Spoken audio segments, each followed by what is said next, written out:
My name is Karen. I'm 61 years old, and I've been married to my husband, Michael, for almost 4 decades.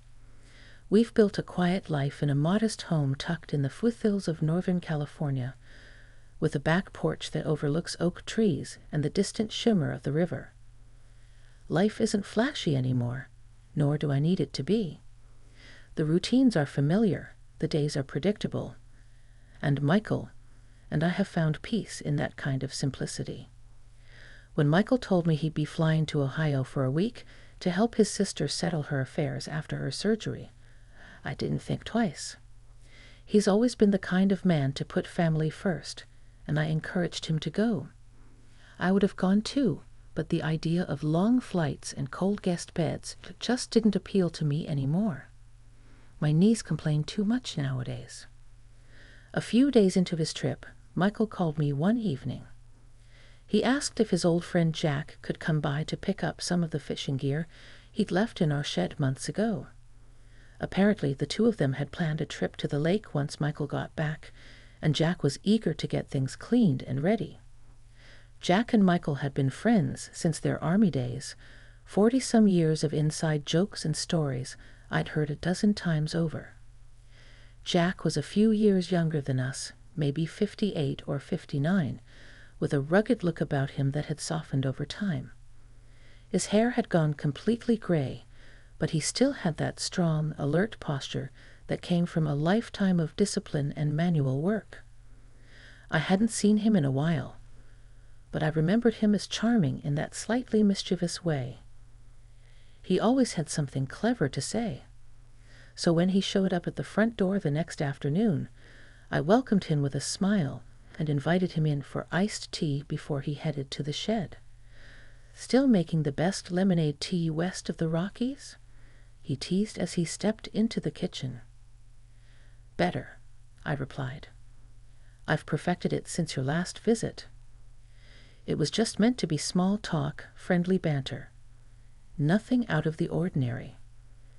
But as we sat down at the kitchen table, sunlight falling through the windows and catching the flecks of silver in his hair, something about the silence between us felt different. Jack looked at me in a way I hadn't felt seen in years, not since before the gray, the reading glasses, and the softness that comes with time. It wasn't flirtatious, not outright. Just attentive, like he noticed the details, the way I curled my fingers around my glass, the way I still tilted my head slightly when I listened. We talked about everything. Our kids, his new job at the auto body shop, even the silly argument he had with his neighbor about tree trimming. I laughed more in that hour than I had in weeks, and when I stood to refill our drinks, I felt his gaze on me, not inappropriately, but with a warmth that made my skin buzz. "You ever get lonely out here when Mike's away?" he asked, his voice softer now. The question lingered longer than I expected. I turned, giving a small shrug. "Sometimes, but I like the quiet." He nodded, eyes thoughtful. "I get that. Quiet can be nice. But sometimes it's also loud in the wrong ways, if that makes sense." I didn't respond right away, because it did make sense. I just wasn't ready to admit it. After he got his gear from the shed, he lingered at the door. I noticed it because I felt it, this hesitation, like he didn't want to leave just yet. "You know," he said, rubbing the back of his neck, "if you ever need help around the house while Mike's gone, even just someone to chat with, don't hesitate to call." There was a gentleness in his offer, and I didn't hear anything beneath it except genuine care. But even so, something stirred in me that night after he left. I stood in the mirror brushing my hair, realizing it had been years since someone looked at me with anything other than casual familiarity. Michael loved me, sure. But we had settled into that rhythm of comfort, like two well-worn stones, resting beside each other, smooth, but no longer striking sparks. That night, I thought about Jack more than I should have.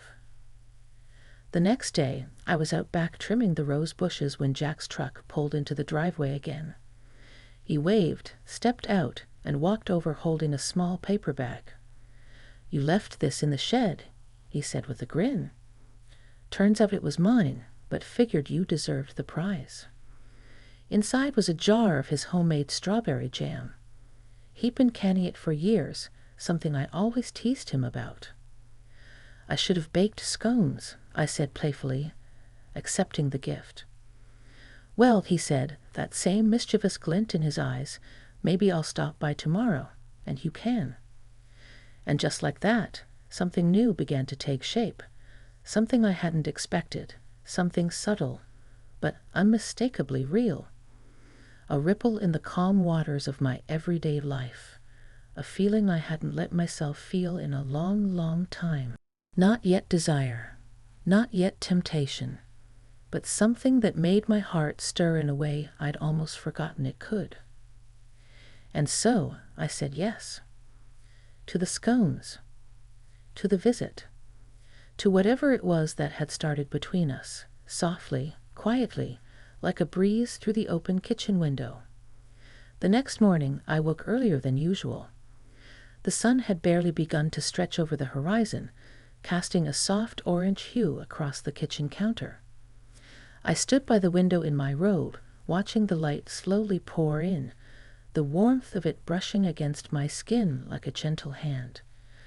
I hadn't baked scones in years, but that morning I pulled out the flour, butter, sugar, and that old chipped mixing bowl I always used for special things. My fingers remembered the rhythm, cutting the butter into the flour, folding the dough just right, dusting the tops with a bit of raw sugar. I didn't rush. There was something therapeutic in it, something grounding. I told myself it was just a friendly visit. That Jack had always been this way, charming, easy to talk to, maybe a little flirty in a harmless kind of way. But no matter how many times I repeated that thought in my head, my hands trembled slightly when I set the warm scones on the cooling rack. He showed up just past 10, right on time. I heard the gravel crunch beneath his boots before the knock came. I wiped my hands on a towel, checked myself in the hallway mirror, and opened the door. Jack stood there with that boyish smile, holding 2 paper coffee cups. "Figured I'd bring the drinks if you handled the food," he said, holding one out to me. I stepped aside to let him in. "Well, you're just in time. They're still warm." We sat at the kitchen table again, this time facing each other fully, no pretense of small talk needed.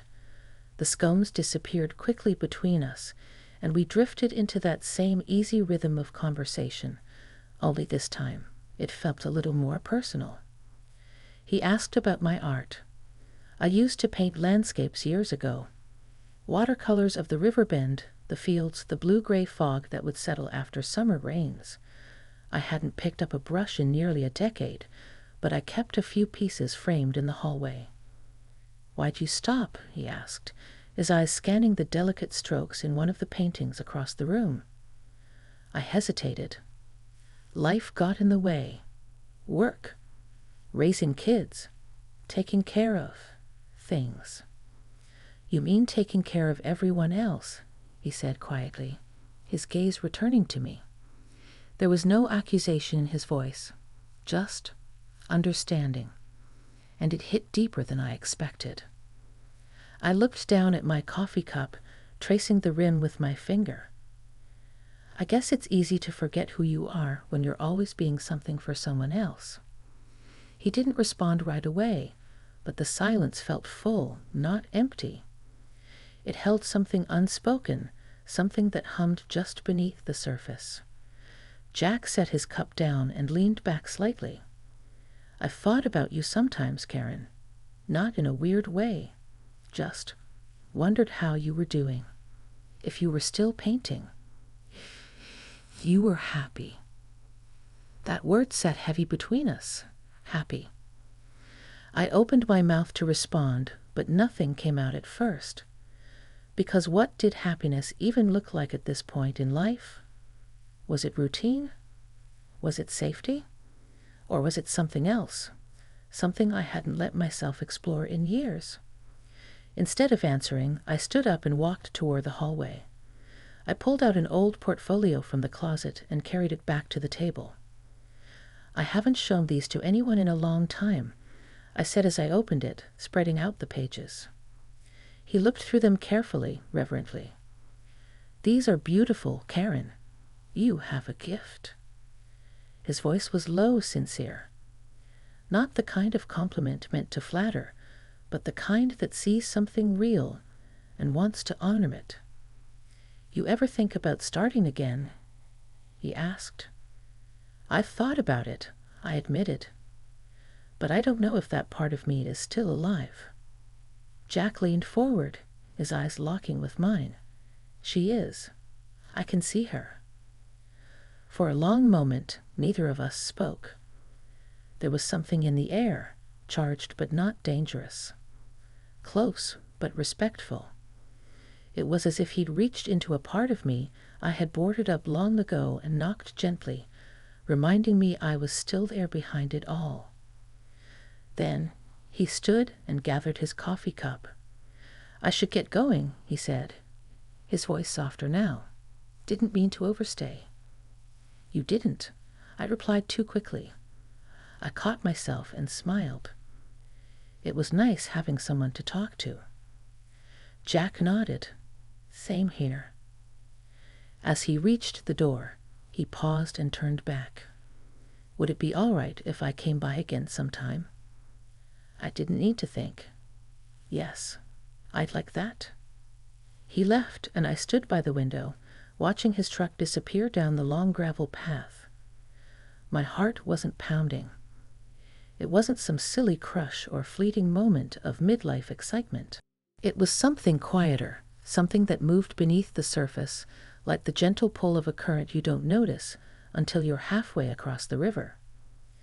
That afternoon, I unpacked my old easel from the garage. It was dusty, the wood warped just slightly from years of neglect, but it stood strong once I set it up in the sunroom. I found a small canvas, pulled out my brushes, and began to paint. Not because of Jack, but because of what he reminded me I had buried. By evening, the house felt a little less quiet, a little less lonely. The air seemed lighter, as if it too had noticed the change inside me. And when I lay down to sleep, I found myself smiling, not from excitement or confusion, but from the strange comfort of being truly seen again. The days that followed unfolded like soft pages of a forgotten book, familiar yet touched by something new. Jack didn't come by every day, but when he did, it felt natural. Like the kind of company that doesn't fill the silence but shares it. One afternoon, I found myself in the sunroom again, brush in hand, painting the field behind our house as the light dipped into gold. I hadn't felt this connected to my own mind in years. Not just to the act of painting, but to myself as a woman, as someone who once had dreams, quiet hopes, and a sense of wonder. The doorbell rang just as I was cleaning my brushes. Jack stood there with a half-smile and a small bag in his hand. "Brought you something," he said, holding it up. Inside was a tiny sketchbook, bound in deep blue leather. "Figured if you're painting again, maybe you'd want to sketch too. Sometimes it helps, just to keep things flowing." I didn't know what to say at first. Not because I didn't appreciate the gesture, but because no one had given me something so thoughtful in a long time. "Thank you, Jack, really." We sat out back that day, under the wide maple tree near the fence line. He told me about his daughter, how she'd moved to Oregon with her husband and barely called any more. I listened, truly listened, and when he laughed at himself for being a sentimental old fool, I gently touched his arm. "You're not foolish for missing someone you love." That moment lingered longer than it should have. His hand turned slightly under mine, but he didn't move it. Our eyes met, and the quiet between us became heavy, as if the air itself were holding its breath. I pulled my hand back slowly, unsure, conflicted. I stood and walked to the edge of the yard, needing a second to steady the thoughts racing through me. Jack followed a moment later. "Karen," he said, his voice measured, "I don't want to make you uncomfortable." "You didn't," I said, turning to face him. I'm not used to this." "To what?" "To someone seeing me." I exhaled. "Not as a wife or a mother, just as me." He looked at me for a long time. "That's all I see, and I think you're extraordinary." My heart tugged painfully, both in longing and guilt. I loved Michael. That hadn't changed. But love isn't always the absence of something else. Sometimes it's a room with more than one light. Jack stepped closer, but he didn't touch me. He stood close enough that I could feel the warmth of him, the quiet gravity he carried. "I'm not here to make things harder for you," he said. "But I won't lie. I care about you." The honesty in his voice struck something deep. There was no pressure in it, no agenda, just truth. "I don't know what to do with that," I admitted, my voice barely above a whisper. "You don't have to do anything. I'm here when you need me. As a friend, or whatever you need." He left shortly after, giving me space. That night, I sat alone in the sunroom long after the light had faded, staring at my unfinished painting. My mind swirled with memories of Michael's steadiness, his kindness, his worn flannel shirts and quiet smiles, and Jack's laughter, his attention, the way he made me feel like someone rediscovered. Was it wrong to enjoy both? Was it betrayal simply to feel seen by another person? I didn't know. The next morning, I received a text from Jack. Just a simple message. "Thinking of you today. Hope you're painting." I stared at the screen, a small smile creeping across my face despite myself. Later that day, as I sat outside with a sketchbook in my lap, Michael called. His voice was upbeat. His sister was recovering well, and he planned to be home in 2 days. I should have felt excited, and part of me did, but another part, quiet and conflicted, felt something else, like the end of something that hadn't quite begun.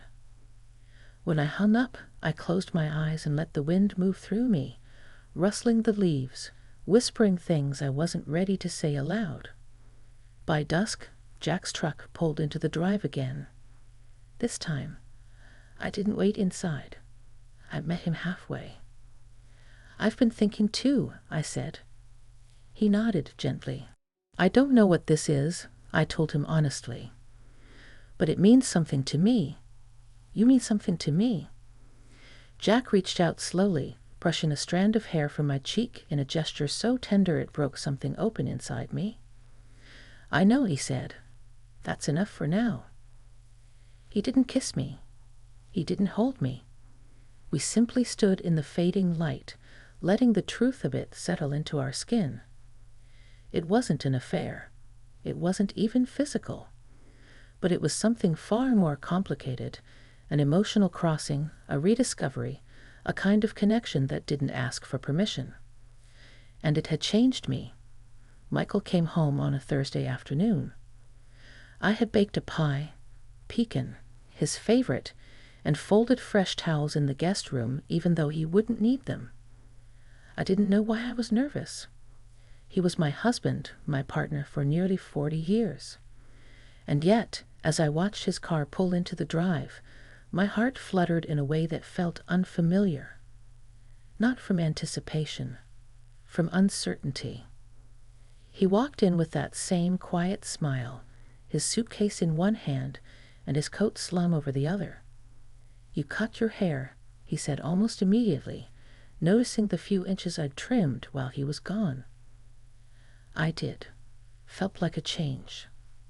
He kissed my cheek, warm, brief, familiar. The smell of his cologne filled the hallway, and for a moment, everything felt normal again. But I wasn't the same woman he had left behind. Over dinner, he told stories about his sister's recovery, the cold weather in Ohio, how much he missed a real California tomato.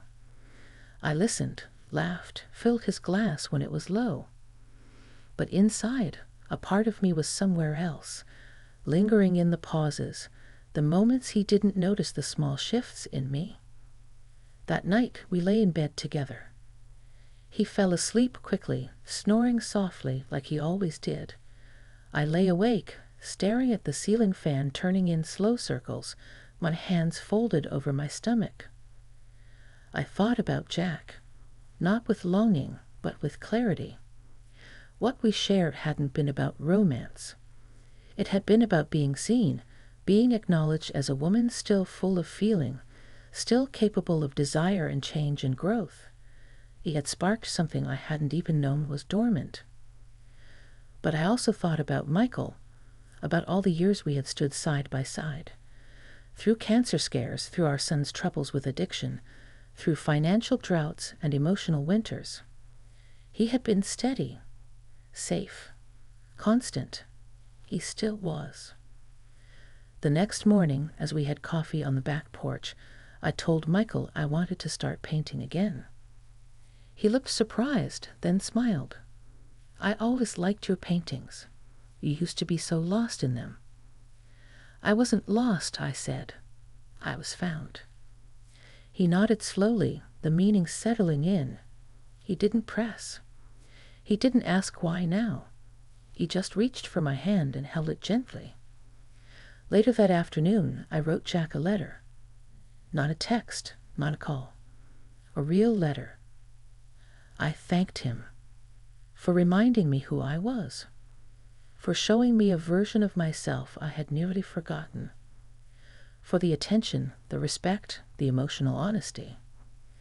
But I also told him I had chosen to stay present in the life I had built, not because it was easier, but because it mattered. Because Michael deserved my full self, not the half of me that wandered into hidden corners. And I deserved honesty, too. I never heard back from Jack, and I didn't expect to. That was part of what made it beautiful.